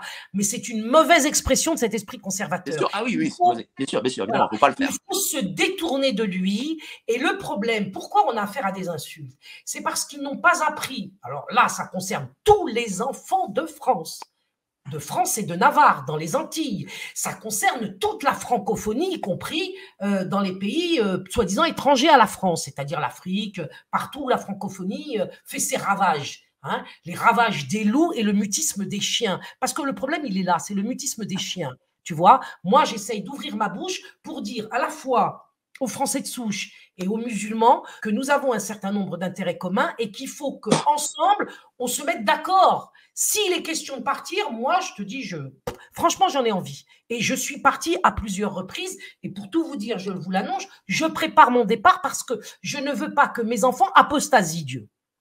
Sûr. Je ne veux pas qu'ils deviennent Bilal Hassani. Je ne veux pas que leurs enfants soient piqués par laser. Je ne veux pas que mes petits-enfants soient sexualisés à l'école. Je ne veux pas envoyer mes petits-enfants dans l'école républicaine avec une interdiction officielle de l'école à la maison. Et je ne veux pas que ma fille, elle avorte à 8 mois, ni même à 4. Ça ne m'intéresse pas, tu vois. Donc, il faut aller aujourd'hui, je pense que même des catholiques pourraient être évidemment inspirés par tout ce que je dis, parce que c'est ce que leurs enfants subissent également. Ils sont menacés des mêmes choses que nous.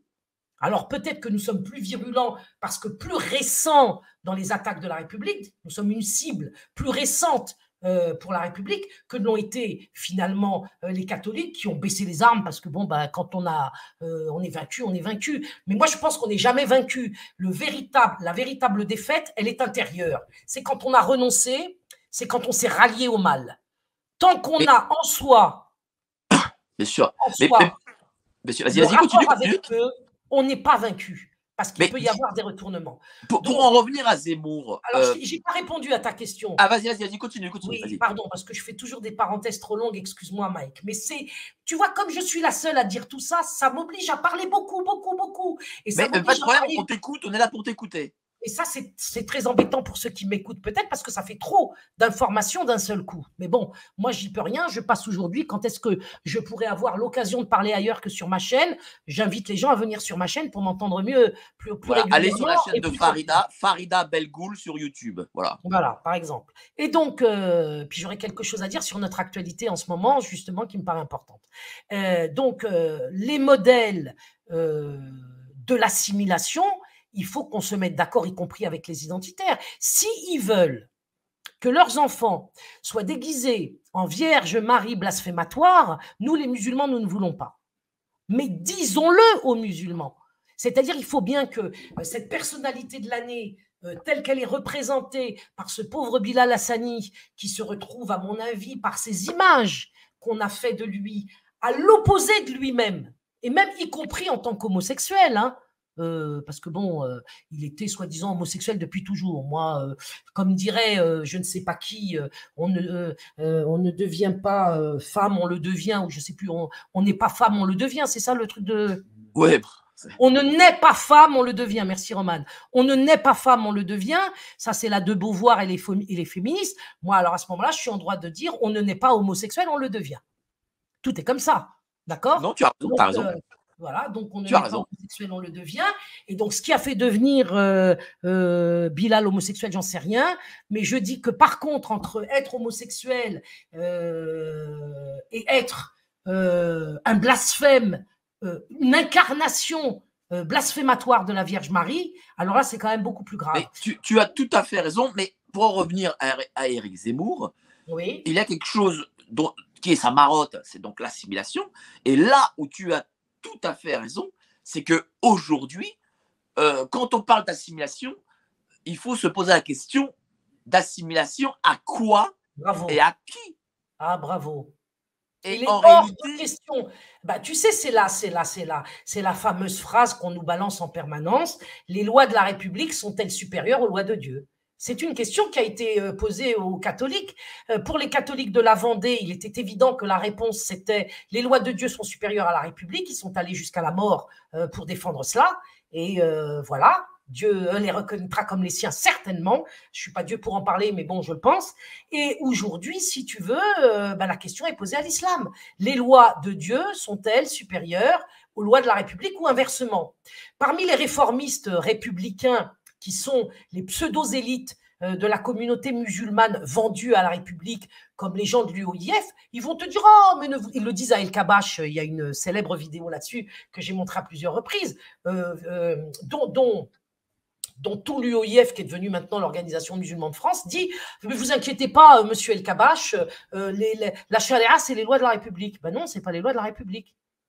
Non, ce n'est pas les lois de la République, pas du tout. Et personne en France ne connaît véritablement le contenu de la charia, puisqu'on y dit tout et n'importe quoi. Tu vois, absolument tout et n'importe quoi. Et concernant justement aussi les déclarations de Zemmour sur l'islam et la volonté du Coran de tuer tous les juifs et les chrétiens, c'est absolument n'importe quoi. Et lorsqu'on lui a demandé, parce que ça s'est fait, mais ça n'a pas été diffusé sur le net et encore moins dans les médias mainstream, de faire la démonstration qu'à toutes les pages du Coran, on appelle au meurtre des chrétiens et des musulmans, il ne l'a pas fait, il a pris la fuite. Tu vois? Et on pourrait discuter de tout cela. Et on pourrait en discuter, non pas dans la perspective que moi, je veuille rester en France ou y imposer la communauté des musulmans. Je veux bien partir. Franchement. Mais moi, tu sais, je vais te dire une chose. Et je vais partir. Ce que je n'aime pas dans l'époque actuelle, bon, moi, je suis catholique, hein, voilà, je suis catholique, je connais excessivement bien ma religion, mais moi, je suis catholique polonais, c'est-à-dire que, bon, parce que comme on pratique encore en Pologne, c'est-à-dire dans un pays qui n'est pas laïque. D'ailleurs, le mot laïque, il n'existe pas vraiment. C'est que le problème de l'Occident, c'est qu'il a fait passer, à partir des 30 Glorieuses, le catholicisme pour la religion du baba cool. Rappelle-toi, tu as eu d'ailleurs Johnny Hallyday qui chantait Jésus-Christ est un hippie. Alors que la religion, je ne connais pas l'islam, je n'ai pas lu le Coran, donc je ne vais pas parler d'islam et du Coran, mais en tout cas, je vais parler du catholicisme.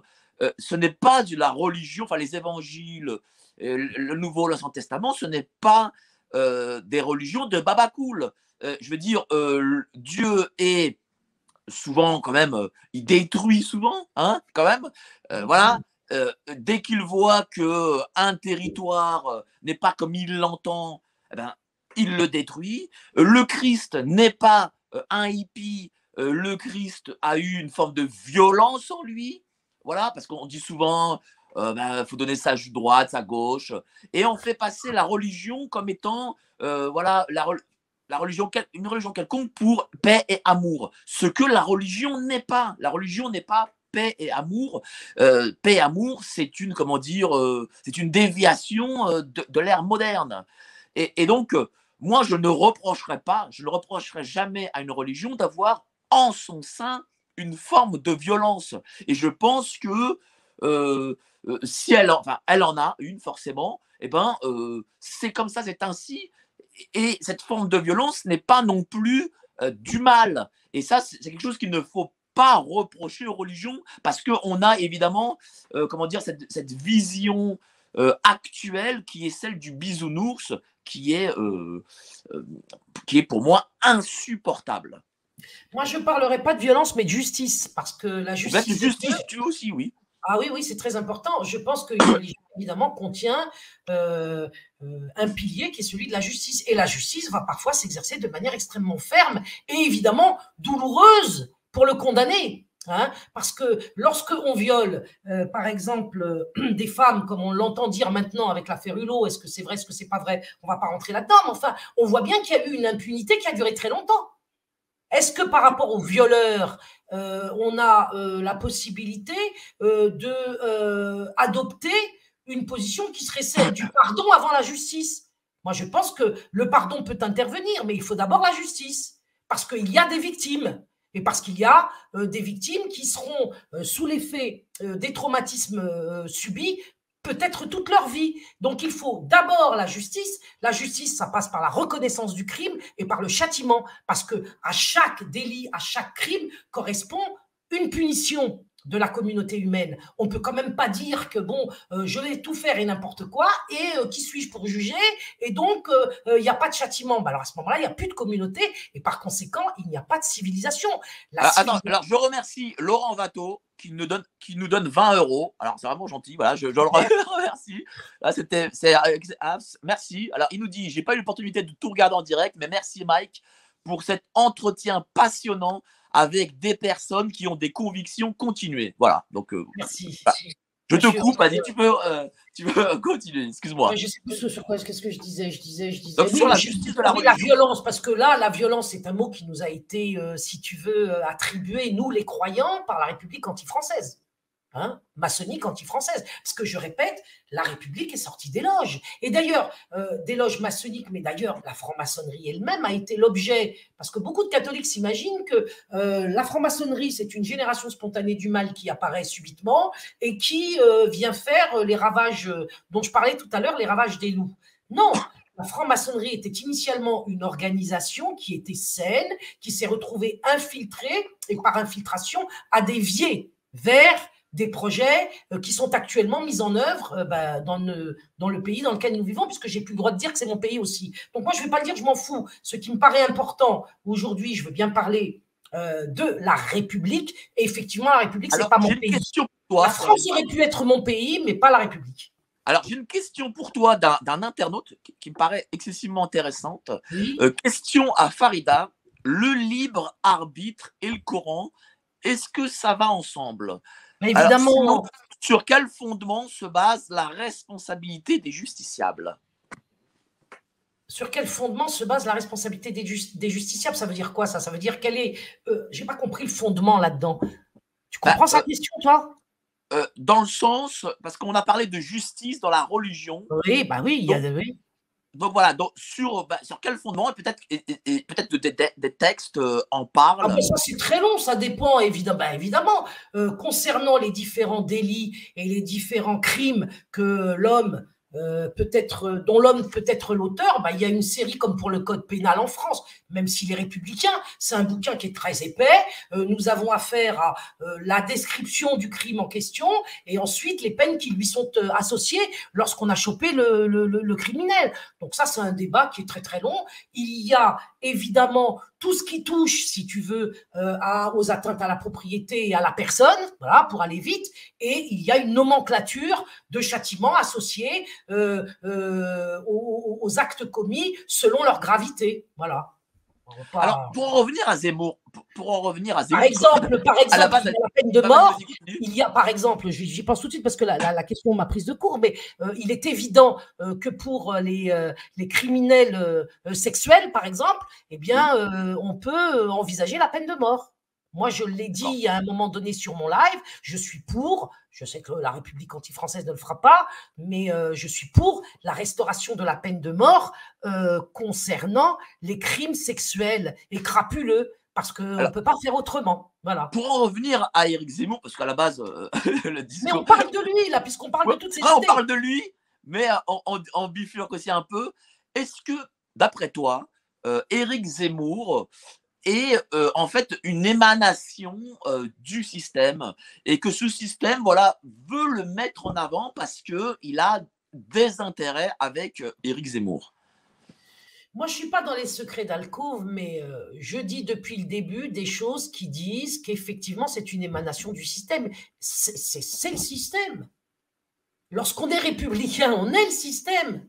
On est, dès lors qu'on prend la parole dans l'espace public, qu'on a l'audience qu'il a de surcroît, qu'on est relayé au point où il est relayé, c'est-à-dire qu'entre ce que moi je dis dans mon alcôve avec toi ou encore plus petite sur ma chaîne, tu t'imagines bien que les proportions sont considérablement différentes. Donc, c'est un élément du système. Je ne vais pas dire un agent, moi j'en sais rien, mais il fait corps avec le système depuis, comme je l'ai dit tout à l'heure, bien avant la campagne électorale. Mais pourquoi le choisir lui? Parce que les Le Pen… Que M. Asselineau, par exemple, ou plutôt que Mme Le Pen. Le Pen, si tu veux, la famille Le Pen est usée. Elle a fait le boulot pendant 40 ans, elle a permis à la gauche de passer tout le temps. En laissant croire à l'existence d'une extrême droite, c'est une droite qui n'a jamais eu droit de citer en vérité, parce que ce qu'on appelle l'extrême droite aujourd'hui, si c'est la famille Le Pen, excuse-moi, et cela depuis les années 80, c'est Le Pen qui a permis l'instauration en complicité objective avec Mitterrand de l'association SOS Racisme, qui a permis comme ça d'aveugler tous les Français sur des problématiques sociétales pendant qu'on était du côté du Parti socialiste à la demande de Mitterrand et du mondialisme en train de défoncer le tissu industriel français pour les mettre en délocalisation, otages de ces fameux pays du sud-est asiatique notamment, qui fait d'eux aujourd'hui à peu près ce qu'il veut. Hein? Est-ce qu'on revient à cette stratégie Mitterrand qui consiste, comment dire, voilà, à casser LR? Zemmour, c'est le Le Pen des années 80. Oui. Il y a deux hypothèses, parce que comme Attali a dit que, soi-disant, c'est un prophète oui, peut-être qu'il est prophète pour des forces que je ne qualifierais pas. En tout cas, lui, il avait annoncé qu'il connaissait le prochain président de la République et que ce prochain président serait une femme. Donc, ça perturbe un peu les gens qui se disent « Ah bah ça va être Marine Le Pen, peut-être, je ne sais pas. » Et il y en a d'autres qui disent que… et donc, il est là pour faire passer Le Pen à ce moment-là, Monsieur Zemmour, dans une mise en scène peut-être auquel il n'a pas accès lui-même dans les moindres détails. Il fait des choses dont il ne sait, comme dirait le Christ, pardonne-leur, ils ne savent pas ce qu'ils font. Peut-être que lui, c'est pas tout ce qu'il fait. C'est toujours possible. Et puis, il y a une autre hypothèse qui est qu'il est là pour faire passer Macron. Moi, pour l'instant, je penche sur l'idée qu'il est là pour faire passer Macron, mais peut-être que je me trompe, parce que je l'associe à la même démarche qu'a été celle des Le Pen pendant 40 ans, c'était de faire passer la gauche, ou l'alternance, ce qui est exactement la même chose que la gauche. Parce que ça a été magnifique, l'alternance. Hein. Là, c'est tu veux la gauche A ou tu veux la gauche B. Dans tous les cas, tu perds et dans tous les cas, il gagne. Donc, c'était sans arrêt ces élections qui ne sont qu'un jeu de dupes Et d'ailleurs, lorsqu'on se présente au présidentiel comme il le fait, il cautionne le régime électoraliste. C'est-à-dire qu'aujourd'hui, un type qui se prétend conservateur, qui se prétend défenseur de la France chrétienne, qui dit que le christianisme, le catholicisme est, la religion fondamentale de la France, il est absolument sur toutes les positions anti-françaises et anti-catholiques dans le cadre de la campagne électorale.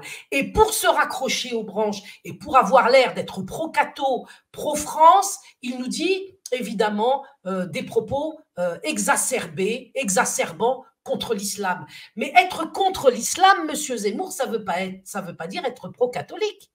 Ce que les catholiques doivent comprendre, parce que quand on est républicain, on est anti-catholique. Or, Zemmour est anti-catholique et bonapartiste depuis toujours.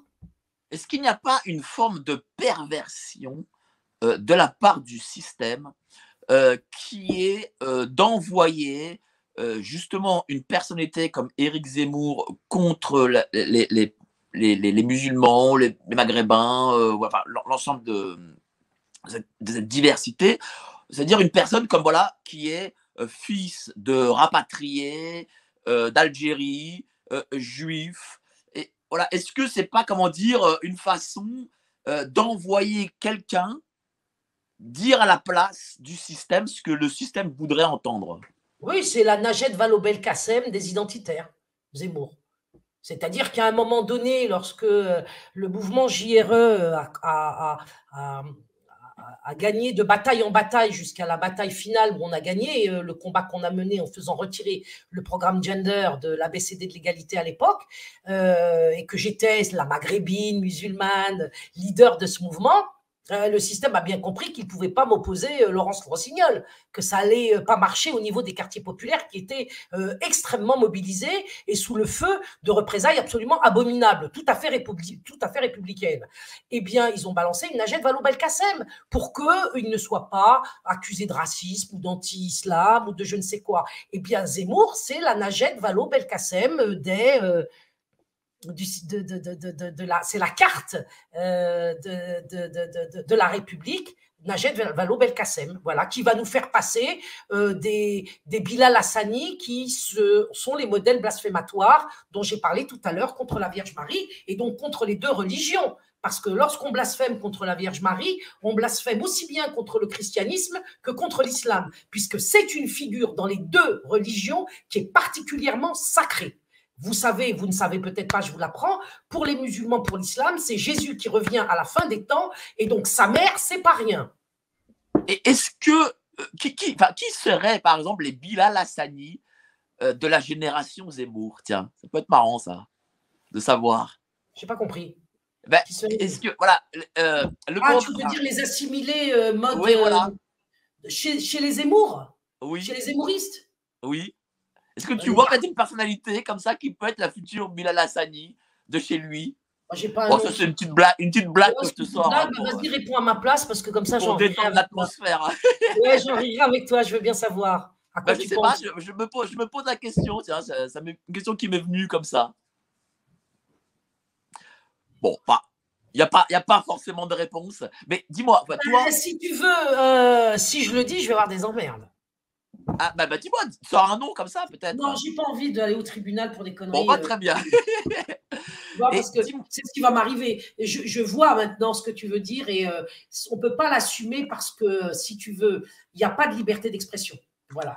C'est vrai, malheureusement. La liberté d'expression, ça me permet de le dire, tu me diras, c'est la liberté de blasphémer. Voilà. Par contre, nous les croyants, qu'on soit catholiques d'ailleurs ou musulmans, il n'y a pas de liberté de l'expression dans le sens où nous sommes tenus par nos religions respectives de préconiser le bien et de condamner le mal. On n'est pas dans la possibilité d'exprimer des blasphèmes, heureusement, sinon on ne serait pas évidemment gouverné par une religion digne de ce nom. Moi, personnellement, ce droit au blasphème, c'est quelque chose contre lequel je milite. Parce que je ne veux pas avoir ce droit au blasphème sur quelque religion que ce soit. Je pense que c'est une connerie sans nom qui doit être supprimée parce que c'est interdit. Mais vraiment, hein, là-dessus, il ne faut pas de fausse démocratie là-dessus ou de fausses libertés. Le droit au blasphème est une saloperie. C'est une saloperie. La démocratie et la notion de peuple souverain et ces mots d'ordre de liberté nous conduisent au blasphème. Il faut bien le comprendre. Il n'y a pas dans la religion de droit au blasphème. Ce droit au blasphème est un élément de la religion républicaine auquel nous avons dit, dont on a beaucoup parlé à l'instant. Et donc, c'est pour ça que je te dis que si on dit la vérité aux musulmans, si les identitaires, si tous ceux, si les républicains du parti LR, j'entends, acceptaient de dire que oui, la théorie du genre existe et nous allons l'enseigner. Et nous l'enseignons et nous allons continuer à l'enseigner. Et oui, vous n'échapperez pas à cet enseignement sur la personne de vos enfants, car nous avons mis en place une interdiction de faire l'école à la maison qui fait que vos enfants vont pouvoir effectivement être soumis à cet enseignement, y compris à l'éducation sexuelle pendant des années. Et donc, faites votre choix, ils partiront. Dis-moi, chère Farida, est-ce que tu vas t'impliquer sur ces élections de 2022? Non. Non, tu ne vas pas soutenir une personnalité? Je ne vote pas, je n'ai jamais voté. Les élections, c'est un procédé de la République anti-française pour conduire à l'apostasie à chaque fois un peu plus. Pourquoi? Parce que c'est une démarche qui est totalement individualiste, c'est une démarche qui casse les familles, puisque dans les familles, nous avons les uns et les autres qui soi-disant ne sont pas d'accord, alors que la famille, aujourd'hui, par exemple, pour monsieur Hulot, qui est quand même accusé de viol, eh bien, on l'entend dire qu'il tient à sa famille et que ça va être pour lui un refuge. Alors, ces gens pour qui la famille, pour eux, est un refuge, entendent bien détruire la nôtre. Les élections, quelles qu'elles soient aujourd'hui dans le cadre républicain, sont des protocoles de destruction de la famille. Alors, on va dire que j'exagère, mais non, parce que, en fait, à partir du moment où on individualise les opinions par des voix individuelles, on casse le principe de la puissance paternelle qu'on a déjà remplacée par l'autorité parentale. Et d'ailleurs, M. Zemmour le sait, il en a parlé à Cato TV il y a des années. On a détruit l'image du père pour détruire le patriarcat sous prétexte qu'il y avait de mauvais pères et des abus chez les pères. On n'a pas essayé de restaurer des comportements sains au sein du patriarcat qui, en effet, dégénéré. On a fait en sorte que ces mauvais comportements de père constituent un alibi et un tremplin pour détruire le patriarcat. Et la destruction du patriarcat passe par le suffrage universel, qui d'abord avait été accordé qu'aux seuls hommes.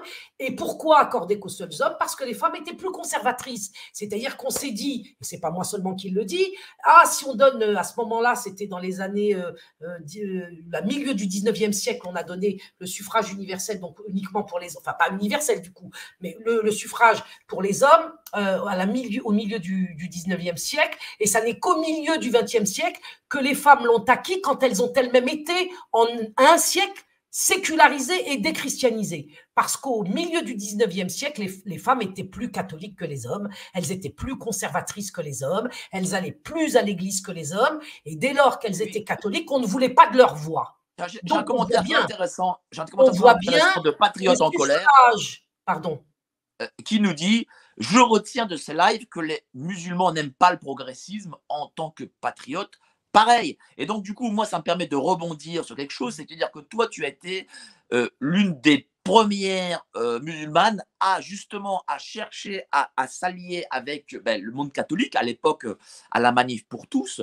Est-ce qu'on peut justement à l'avenir voir ces deux, je ne vais pas dire communautés, mais voilà, c'est deux voilà, enfin, les musulmans et les catholiques s'allier ensemble peut-être contre un ennemi républicain et progressiste? Ça ne dépend que des catholiques, les musulmans sont OK.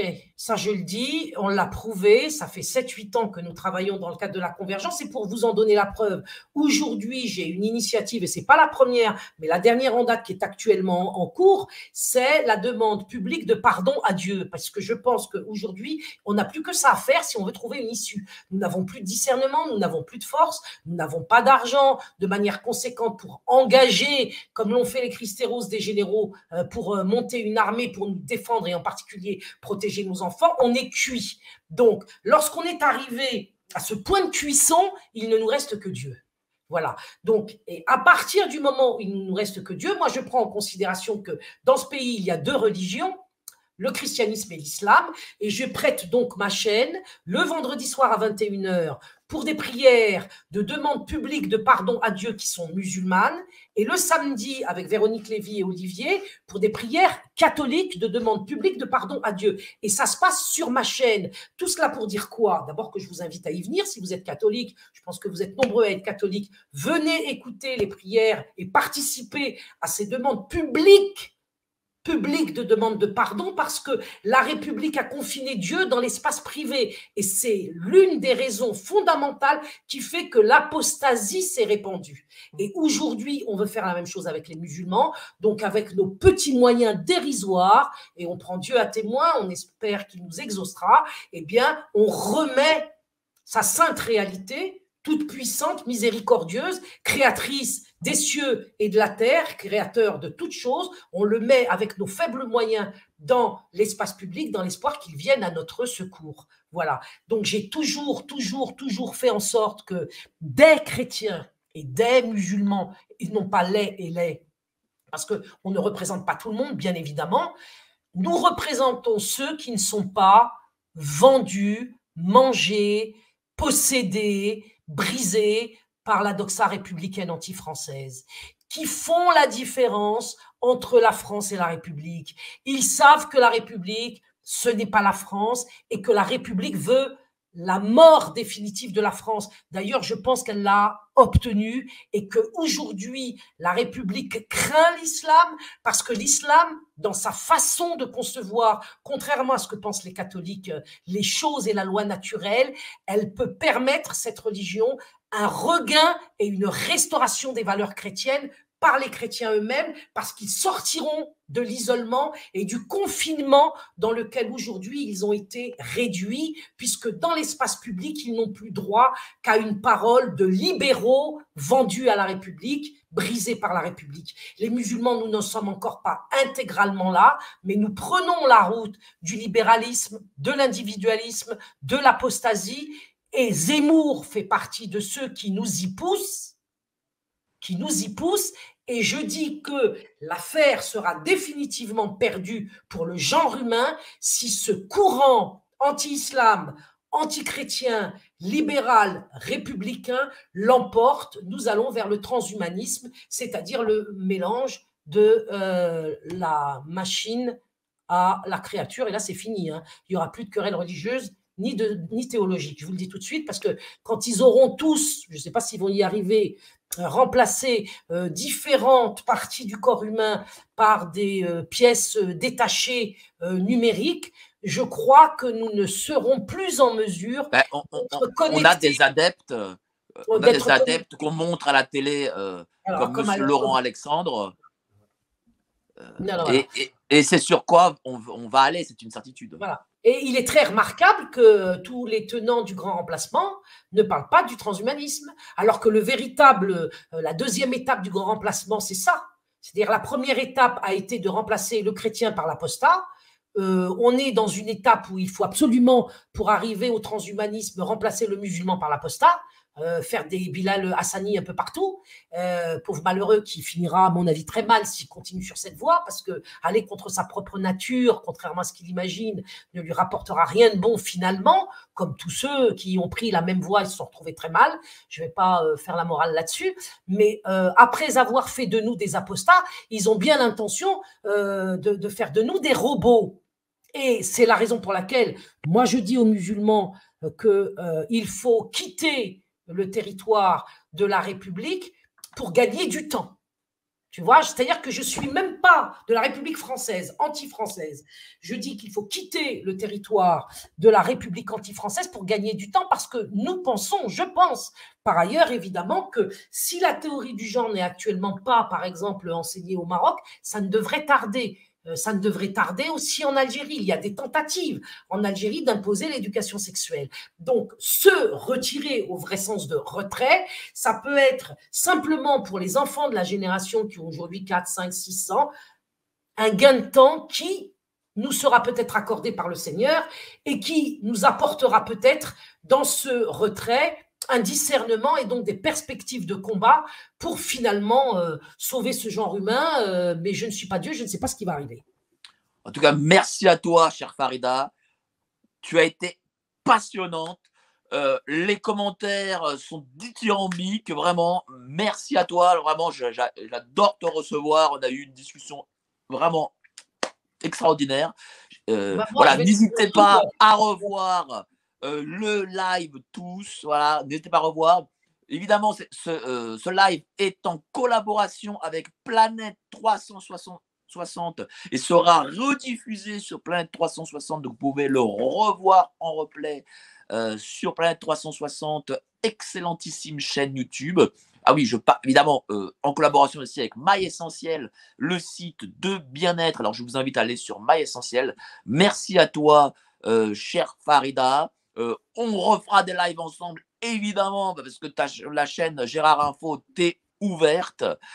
Merci à toi. Et donc, qu'est-ce que je peux te souhaiter là pour ce mois de décembre qui arrive, cette fin d'année qui arrive? Eh bien, moi, ce que je souhaite dans le bien de la vraie France et dans le bien des musulmans, c'est de nous donner la parole et de nous mettre en face de ces idées auxquelles nous pouvons répondre, comme cette Aïcha qui m'a écrit. Nous sommes un certain nombre de musulmans qui connaissons l'histoire et qui adoptons résolument une position très claire qui n'est pas contraire aux intérêts de la France, si tant est qu'il en reste encore quelques soubresauts, et c'est ensemble qu'on fera les choses. Et je préconise en effet que les musulmans quittent actuellement la République anti-française parce qu'ils y périront exactement comme y ont péri les catholiques.